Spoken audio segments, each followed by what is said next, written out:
আসসালামু আলাইকুম, স্বাগত জানাচ্ছি আরটিভির দুপুরের সংবাদে। আপনাদের সঙ্গে আছি আমি অন্তরা সরকার অর্থী। দেশের আইন শৃঙ্খলা পরিস্থিতি রাতারাতি পরিবর্তন সম্ভব নয় বলে মন্তব্য করেছেন স্বরাষ্ট্রমন্ত্রী সালাউদ্দিন আহমেদ। গত 6 মাসে অপরাধ সংগঠিত হওয়ার পর আইন শৃঙ্খলা রক্ষাকারী বাহিনী অপরাধীদের আইনের আওতায় আনতে পারেনি, এমন কোনো নজির নেই বলেও দাবি করেন স্বরাষ্ট্রমন্ত্রী। এত অল্প সময়ে এর চেয়ে বেশি কিছু আশা করা উচিত হবে না বলেও মন্তব্য করেন তিনি। সকালে নয়াপল্টনে পবিত্র ঈদে মিলাদুন্নবী উপলক্ষে বিএনপি আয়োজিত আলোচনা সভায় তিনি এসব কথা বলেন। এ সময় দলটির ভারপ্রাপ্ত মহাসচিব রুহুল কবির রিজভী বলেন, আইনশৃঙ্খলা পরিস্থিতির আরও উন্নতি হওয়া দরকার। রাজনৈতিক ক্ষমতা বিবেচনা না করে প্রকৃত অপরাধীদের আইনের আওতায় নিয়ে আসার দাবি জানান তিনি। সরকারের স্বরাষ্ট্রমন্ত্রী তিনি গুরু দায়িত্ব পালন করছেন। এখন যে পরিবেশ রয়েছে সেই পরিবেশ আগের চাইতে খারাপ হচ্ছে সেটা বলবো না, কিন্তু এখান থেকে আমাদের আরো উত্তরণ ঘটানো দরকার। সরকারের 6 মাস অতিবাহিত হয়েছে। এই দায়িত্ব নেওয়ার পরে একটি ঘটনাও নাই, এমন কোনো অপরাধ নাই যেটা সংঘটিত হওয়ার পরই পুলিশ বাহিনী সেটা গ্রেফতার করতে পারে না বা বিচারের আওতায় আনা নাই। একটি ঘটনাও নাই। এটাই বাংলাদেশের বর্তমান সরকারের কৃতিত্ব। ফ্যাসিস্ট সরকারের আমলে প্রায় 1,500 মানুষকে হত্যা করা হয়েছে জানিয়ে আইনমন্ত্রী মোহাম্মদ আসাদুজ্জামান বলেছেন, তাদের পুনর্বাসনের চেষ্টাকারীদের অবশ্যই বিবেক দিয়ে বিষয়টি বিবেচনা করা দরকার। সকালে রাজধানীর বনানীতে পবিত্র ঈদে মিলাদুন্নবী উপলক্ষে দৃষ্টি প্রতিবন্ধী এবং তৃতীয় লিঙ্গের মানুষের অংশগ্রহণে প্রতিভা অন্বেষণ প্রতিযোগিতা ও পুরস্কার বিতরণী অনুষ্ঠানে একথা বলেন তিনি। বলেন, ফ্যাসিস্টদের পুনর্বাসন না করতে এবং ভবিষ্যতে কোনো সরকার যাতে আর ফ্যাসিস্ট না হয়ে উঠতে পারে সে লক্ষ্যে রোড ম্যাপ তৈরি করতে হবে। ফ্যাসিজম যাতে আবার পুনর্বাসিত না হয়, আমরাও যাতে ফ্যাসিস্ট হয়ে উঠতে না পারি, সেরকম একটি রোড ম্যাপ আসেন তৈরি করি। শুধু বিরোধিতার জন্য বিরোধিতা নয়, যারা অন্ধ হয়ে আছেন, ফ্যাসিস্টের খুন খারাপি দেখছেন না, তাদের বলবো চোখ খুলুন। ক্ষমতাসীন দল বিএনপির অঙ্গ ও সহযোগী 11টি সংগঠনের মধ্যে 10টিরই মেয়াদ উত্তীর্ণ। 10 বছর আগের কমিটি দিয়ে চলছে মহিলা দল। 13 বছর আগে সবশেষ কাউন্সিল হয়েছিল মুক্তিযোদ্ধা দলের। আর শ্রমিক দল চলছে 1 যুগ আগের কমিটি দিয়ে। পদ প্রত্যাশীরা বলছেন, এসব সংগঠনে নতুন নেতৃত্ব এখন সময়ের দাবিতে পরিণত হয়েছে। দলের কার্যক্রমে গতি বাড়াতে ক্ষমতাসীন দল পদক্ষেপ নিতে শুরু করেছে বলে জানিয়েছেন দলটির ভারপ্রাপ্ত মহাসচিব রুহুল কবির রিজভী। মাইদুর রহমান রুবেলের রিপোর্টে বিস্তারিত। জাতীয়তাবাদী যুবদল, স্বেচ্ছাসেবক দল, মহিলা দল, কৃষক দল, তাঁতি দল, মৎস্যজীবী দল, মুক্তিযোদ্ধা দল, জাসাস ও ওলামা দল মিলিয়ে বিএনপির অঙ্গ সংগঠন 9টি। আর দলটির সহযোগী সংগঠন হিসেবে রয়েছে জাতীয়তাবাদী ছাত্রদল ও শ্রমিক দল। রাজনৈতিক নানা ঘাত প্রতিঘাতে মেয়াদ উত্তীর্ণ কমিটিগুলোই নেতৃত্ব দিয়ে যাচ্ছে দীর্ঘদিন ধরে।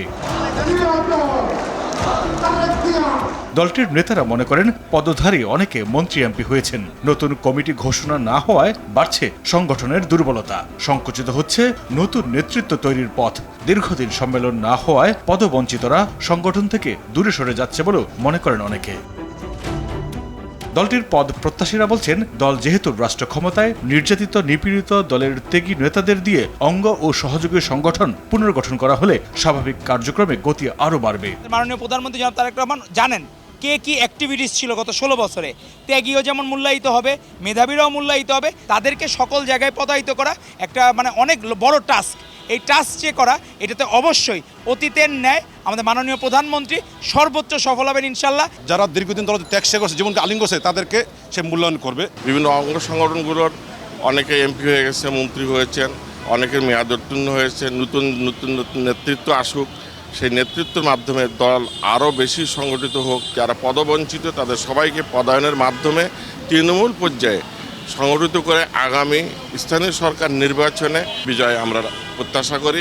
আর দলটির ভারপ্রাপ্ত মহাসচিব রুহুল কবির রিজভী জানিয়েছেন, দীর্ঘদিনের ফেসিবাদের জাতাকলে দল চালানোই যেখানে চ্যালেঞ্জের ছিল, সেখানে নতুন কমিটি করা ছিল দুঃস্বপ্নের মতো। এখন ধারাবাহিকভাবে সব কমিটি পুনর্গঠন করার কথাও জানান তিনি। যখন নেতৃত্বের বদল হয় সংগঠনে, তখন মানে সংগঠনের মধ্যে একটা গতিশীলতা আসে, কারণ নতুন রক্ত সঞ্চালন হচ্ছে। এই যে নিউ ব্লাড সার্কুলেশনের কারণে একটা প্রাণচাঞ্চল্য তৈরি হয় এই সংগঠনের মধ্যে। পুরনো নেতৃত্ব তারা আপগ্রেডেড হবেন, তাদের আপওয়ার্ড মুভমেন্ট হবে, আর যারা নতুন আসলেন তারা নিশ্চয়ই তাদের মানে ক্রেডিট নেওয়ার জন্য তারা অতিরিক্ত সক্রিয় থাকবেন, নানা কাজ করবেন, সাংগঠনিক তৎপরতা চালাবেন। দ্রুত সময়ে অঙ্গ ও সহযোগী সংগঠনগুলো পুনর্গঠন করা গেলে একদিকে সাংগঠনিকভাবে যেমন শক্তিশালী হবে দল, তেমনি স্থানীয় সরকার নির্বাচনে ভালো ফল পাওয়া সম্ভব হবে বলেও মনে করছেন নেতাকর্মীরা। মাইদুর রহমান রুবেল, RTV, ঢাকা। জালিয়াতির মাধ্যমে গ্রাহকদের কাছ থেকে কয়েক কোটি টাকা হাতিয়ে নিয়েছে ডিপিডিসি, পল্লী বিদ্যুৎ সহ বিতরণ কোম্পানিগুলো। ভুতুড়ে বিলের অভিযোগ অনুসন্ধান করে এসব তথ্য পেয়েছে RTV। দেখা যায় 30 দিনের জুন মাস করা হয়েছে 37 দিনে। আবার বিল পরিশোধ থাকলেও জুনের আগের মাসগুলোতে দেখানো হয়েছে বকেয়া। সংশ্লিষ্টরা বলছেন, ভয়াবহ এমন প্রতারণায় লুণ্ঠিত হয়েছে ভোক্তা অধিকার। সর্দার রাজীবের রিপোর্টে বিস্তারিত। এক লাফে আমার বিল চলে আসলো 11,403। রাজধানীর ধানমন্ডির বাসিন্দা আরিফুর রহমান টিপু ডিপিডিসির এই গ্রাহকের চলতি বছরের মে মাসের তুলনায় জুনে বিদ্যুৎ বিল এসেছে দ্বিগুণেরও বেশি। এই কারসাজিগুলি কারা করছেন, এটাকে তদন্ত করে বের করার প্রয়োজন রয়েছে এখানে। কারণ এই সরকারকে বিপদে ফেলার জন্য আপনারা কোনো কারসাজি করছেন কিনা। তার মতো বাড়তি বিলের খপ্পরে পড়েছেন মিরপুরের ডেস্কো গ্রাহক হাবিবুর রহমান এবং সাভারের পল্লী বিদ্যুৎ গ্রাহক আরিফুল হক সেলিম সহ অনেকে। কিন্তু কেন এই বাড়তি বিল জানে না কেউই। তারা তো আমাদের কাছে বলে না, তারা তাদের মতো আইসা লেখা নিয়ে যায়। এমনকি তারা আদৌ আসে নাকি না আইসে ওরা লেখা ওই বিদ্যুৎ বিলটা করতেছে, এটা তো আমরা জানি না। ডেস্কো বলতেছে যে ভাই প্রতি বছরে একটু 19-20 হবে, এটা আমরা ঠিক করে ফেলবো। তা এইটা আমাদের উপরে চাপাই দিচ্ছে, আর ওরা আর এর বেশি কিছু বলতে চায় না, বললে ওরা বিরক্ত হয়ে যাচ্ছে। টিপুর বিল ঘেটে দেখা যায় গরম মৌসুম শুরুর মাস এপ্রিলে মিটার রিডিং করা হয়েছে 30 দিনের। এতে 615 ইউনিটের বিপরীতে বিল এসেছে 6,109 টাকা। আর মে মাসে রিডিং করা হয়েছে 24 দিনের। এতে 538 ইউনিটের বিপরীতে বিল এসেছে 5,055 টাকা। কিন্তু জুন মাসে রিডিং ধরা হয়েছে 37 দিনের। এতে 850 ইউনিটের বিপরীতে বিল এসেছে 11,423 টাকা। একইভাবে বাড়তি বিল এসেছে ডিপিডিসির অন্যান্য গ্রাহকের। সাধারণ চোখে মিটারের রিডিং মাস ছোট বা বড় করার মধ্যে কোনো অনিয়ম নেই, কিন্তু তৃতীয় চোখে একটি বড় প্রতারণা, আর সেটি বিদ্যুতের মূল্য বৃদ্ধির সুযোগ নেওয়া। জুনে গ্রাহক পর্যায়ে ইউনিট প্রতি বিদ্যুতের দাম গড়ে 1 টাকা 52 পয়সা বাড়িয়েছে বিআরসি। মে মাসে ডিপিডিসির প্রায় 20 লাখ গ্রাহকের দৈনিক বিদ্যুৎ চাহিদা ছিল গড়ে 2000 মেগাওয়াট। এতে মাসটির শেষ 7 দিনে গ্রাহকের কাছ থেকে বাড়তি নেওয়া হয়েছে অন্তত 2 কোটি টাকা। একইভাবে অন্যান্য বিতরণ কোম্পানিগুলোও বাড়তি বিল নিয়েছে নিজস্ব কৌশলে। বিতরণ কোম্পানিগুলোর বাড়তি বিল নেওয়ার তথ্য উঠে আসে সংশ্লিষ্ট এই কর্মকর্তার বক্তব্যেও। সরকারি ইঞ্জিনিয়াররা মিলে প্ল্যান করছে যে সারা বছরে যত ভর্তুকি আছে, যত লস আছে, যত ক্ষেত্রে যত লস আছে সব একবার উসুল করে দেবো। তাই করতে এই যে জুন মাস জুলাই মাসের বিল বানাই দিছে। এ বিষয়ে ক্যামেরায় কথা বলেননি বিতরণ সংস্থার কর্মকর্তারা। তবে বিদ্যুৎ উন্নয়ন বোর্ডের চেয়ারম্যান জানিয়েছেন বিষয়টি খতিয়ে দেখা হচ্ছে। অতিরিক্ত বিল করে কেউ পার পাওয়ার সুযোগ নেই। এটা যদি প্রকৃতভাবে পক্ষে চিহ্নিত হয়ে থাকে তার বিরুদ্ধে কিন্তু ডিপার্টমেন্টালি আমরা ব্যবস্থা নিয়ে থাকি। অতএব এটা ওই রকম স্বেচ্ছাচারিতামূলক কেউ করে কারো নিস্তার পাওয়ার কোনো উপায় থাকে না। আলোচনা সমালোচনার মুখে গ্রাহকদের কাছ থেকে বাড়তি কোনো বিল নেওয়া হয়নি বলে সম্প্রতি এক বিজ্ঞপ্তিতে দাবি করে বিদ্যুৎ বিভাগ। সর্দার রাজীব, RTV, ঢাকা। লোডশেডিং ও গ্যাসের তীব্র সংকটে চরম ভোগান্তিতে পড়েছে দেশের বিভিন্ন শিল্প কারখানা, আবাসিক এলাকার বাসিন্দা, সিএনজি পাম্প মালিক ও চালকেরা। গ্যাসের সংকটে মহাসড়কে কমে গেছে গ্যাস চালিত পরিবহনের চলাচল। রাত থেকে পাম্পে অপেক্ষা করেও গ্যাস পাচ্ছেন না অনেক চালক। বেশিরভাগ সিএনজি ফিলিং স্টেশন বন্ধ দেখা গেছে। যেসব পাম্প খোলা রয়েছে সেখানেও গ্যাসের জন্য দীর্ঘ অপেক্ষা করতে হচ্ছে চালকদের। গ্যাসের চাপ কম থাকায় গাজীপুরের কালিয়াকৈরের শিল্প কারখানাগুলোর উৎপাদন কার্যক্রমও ব্যাহত হচ্ছে। আংশিকভাবে বন্ধ রয়েছে অনেক কারখানা। এদিকে লোডশেডিংয়ে বিপর্যস্ত হচ্ছে জনজীবনের স্বাভাবিক কার্যক্রম।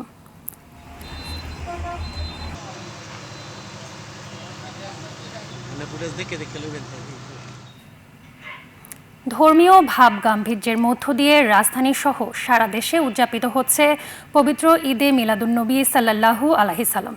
এই উপলক্ষে ঢাকার বিভিন্ন এলাকায় আয়োজিত করা হয়েছে মিলাদ, দোয়া ও আলোচনা সভা। বিভিন্ন সংগঠনের উদ্যোগে বের করা হয়েছে জশ্নে জুলুস ও বর্ণাঢ্য শোভাযাত্রা। এসব আয়োজনে মহানবী সাল্লাল্লাহু আলাইহি সাল্লামের জীবন, আদর্শ ও মানবতার বাণী তুলে ধরা হয়। ওয়ালিদ সিদ্দিকীর রিপোর্ট। পবিত্র ঈদে মিলাদুন্নবী উদযাপন উপলক্ষে রাজধানীর ঐতিহাসিক সোহরাওয়ার্দী উদ্যানে জড়ো হয়েছেন হাজার হাজার মানুষ। সকাল থেকে রাজধানী সহ দেশের বিভিন্ন প্রান্ত থেকে ধর্মপ্রাণ মুসল্লিরা সেখানে আসতে শুরু করেন। সোহরাওয়ার্দী উদ্যানের দক্ষিণ গেট থেকে বেলা 11টার পর জশ্নে জুলুস শোভাযাত্রা বের হয়। দোয়েল চত্বর, শিক্ষা ভবন ও সচিবালয়ের সামনে দিয়ে ঘুরে আবারও সোহরাওয়ার্দী উদ্যানে এসে জুলুসটি শেষ হয়। শোভাযাত্রায় আগত মুসল্লিরা মহানবীর আদর্শ অনুসরণ করে সমাজ ও রাষ্ট্রে ন্যায় বিচার, সহমর্মিতা ও পারিপার্শ্বিক সৌহার্দ্য প্রতিষ্ঠার কথা বলেন। আল্লাহ তাআলা বলছেন, আমার রাসূল হয়েছে দুনিয়ার মানুষের জন্য সর্বশ্রেষ্ঠ নিয়ামত।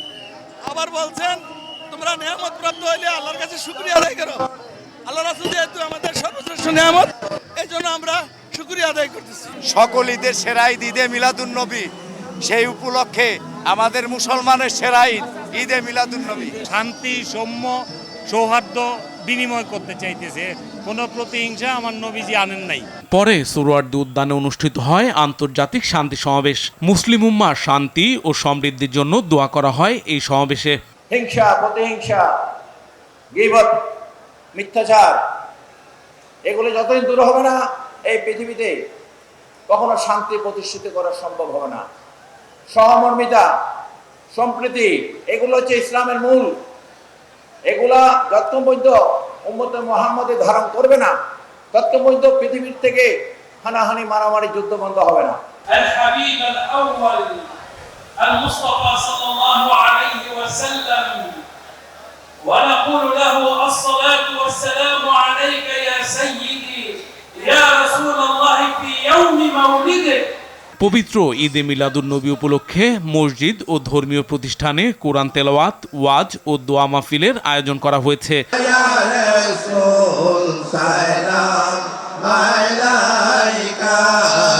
এছাড়া পবিত্র এই দিনটিকে ঘিরে রাজধানীর বিভিন্ন এলাকায় নেওয়া হয়েছে বিশেষ নিরাপত্তা ব্যবস্থা।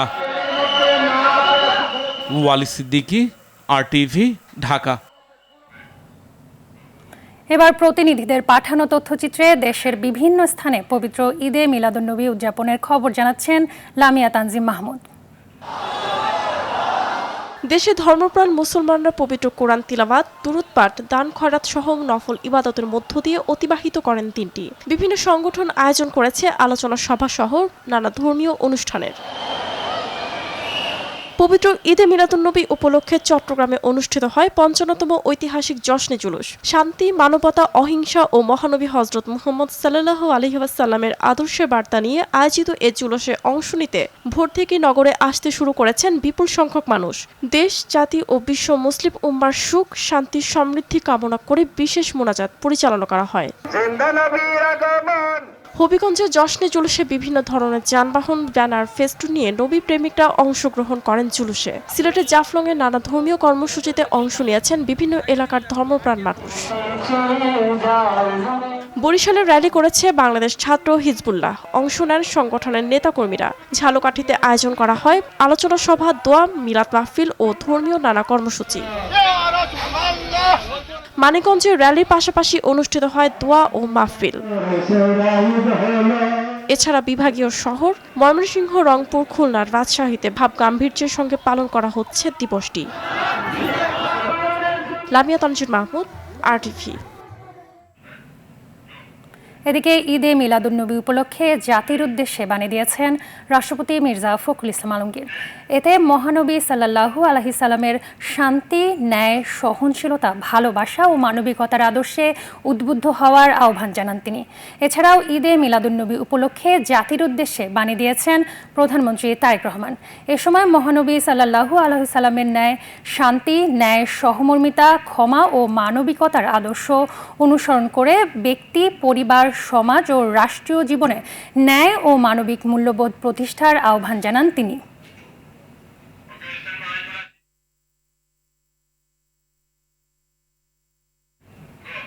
নিখোঁজের 7 দিনেও সন্ধান মেলেনি 10 বছরের মাদ্রাসা শিক্ষার্থী তানভীরের।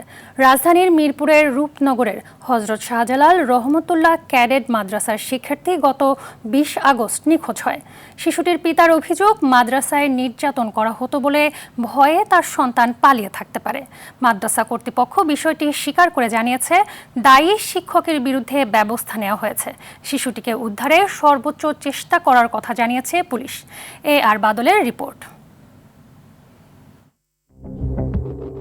20 আগস্ট সকাল 8:16 সিসি ক্যামেরার ফুটেজ অনুযায়ী টুপি, পাঞ্জাবি, পাজামা পরা অবস্থায় কাঁধে একটি ব্যাগ ও হাতে একটি ব্যাগ নিয়ে বাসা থেকে বের হয় শিশু তানভীর আহমেদ। অন্য এক সিসি ক্যামেরায় দেখা যায় শিশুটি রাস্তা দিয়ে হেঁটে কোথাও যাচ্ছিল। এরপর আর তার খোঁজ মেলেনি। মাদ্রাসার পাশে বাসা হওয়ায় বাসায় গিয়ে শিশুটি খাওয়া দাওয়া করত। ঘটনার দিন সকাল 7:30টায় নাস্তা করতেই বাসায় গিয়েছিল তানভীর। এক ভিডিও ফুটেজে দেখা যায় শিশুটির শরীরে নির্যাতনের চিহ্ন।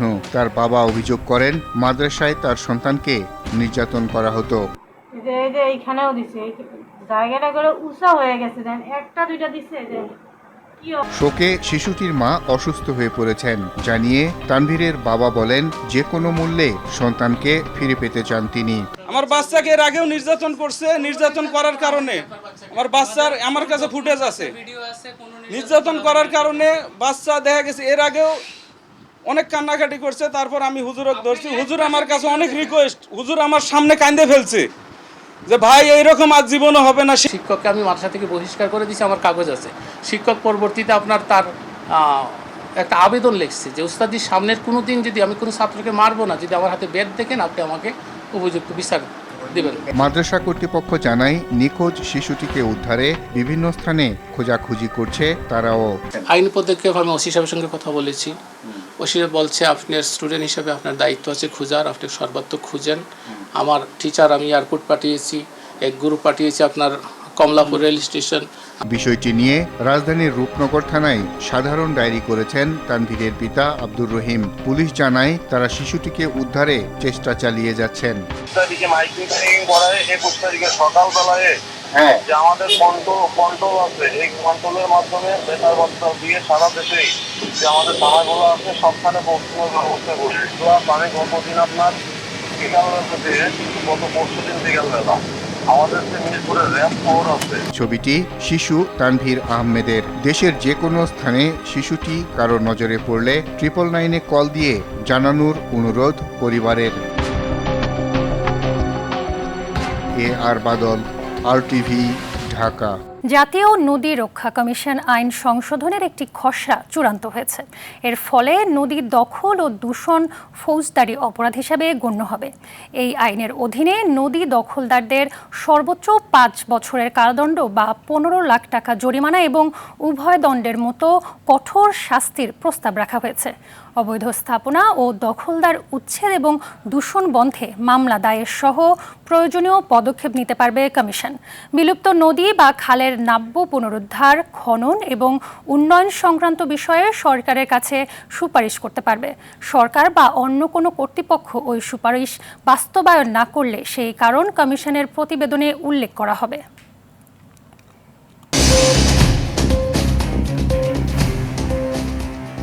দুপুরের সংবাদ এ পর্যন্তই। জেলা সংবাদ বিকেল 4:45 দেখার আমন্ত্রণ রইল। ধন্যবাদ সবাইকে।